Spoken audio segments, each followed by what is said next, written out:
Right now, an estimated 35.8 million men, women, and children are trapped in modern-day slavery. That's according to the just-released Global Slavery Index for 2014. It's published by the Walk Free Foundation. The organization says Mauritania has the highest percentage of its population enslaved. But in terms of absolute numbers, India tops the list with nearly 14.3 million people enslaved. Well, let's get more now on this report. Kevin Bales is the lead author of the 2014 Global Slavery Index. He joins me now live from London. Kevin, thank you for joining us here on CNN. According to your report, almost 36 million people around the world are enslaved. Could you break down the report for us? Who are the victims? Well, the people who are enslaved around the world today are people who are vulnerable to enslavement. And one of the key things that we measure is vulnerability. But in those countries where there's both conflict, say Syria, the situation you've just been describing in your broadcast, the situations in Syria which drive people into refugee status and make them very easily enslavable because they're vulnerable.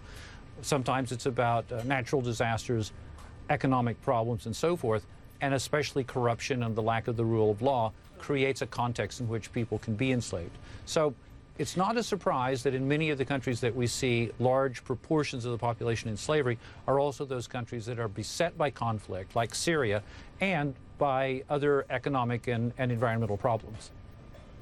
The number of enslaved people is up 23% from previous estimates. That's almost, 23% up. How do you explain that jump in the number of victims? Well, actually, Kristie, it's not 23, it's 20.1%. But the key thing here is to explain that we do not believe that it's actually an increase in the number of people in slavery. We believe that the increase is primarily due to the fact that this year we've been able to bring much more powerful analytical survey techniques to the job of measuring the people in slavery. In other words, our microscope has gotten much more clear, much more sharp. We've been finding that in some places we actually have a reduced number of people in slavery, like Pakistan, according to our best estimates. But in other places where we've been able to bring new techniques, we're beginning to see more.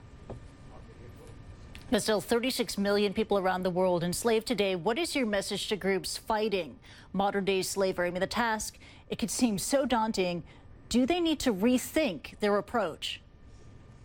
I don't know that they need to rethink their approach, certainly the groups that are fighting slavery, because those are the people who tend to be involved with those who are in slavery. I think the governments of the world who are not doing such a great job in actually eradicating the slaves that they have passed laws against. I mean, they've passed laws against slavery in every country, but they're not necessarily putting the resources into the job of getting it done.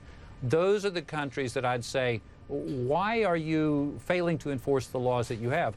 And you know, in the report, we're often critical of the very richest countries. So Norway, for example, with a great police force, very little corruption, very solid surveillance and good conditions for people within the country, still has people in slavery.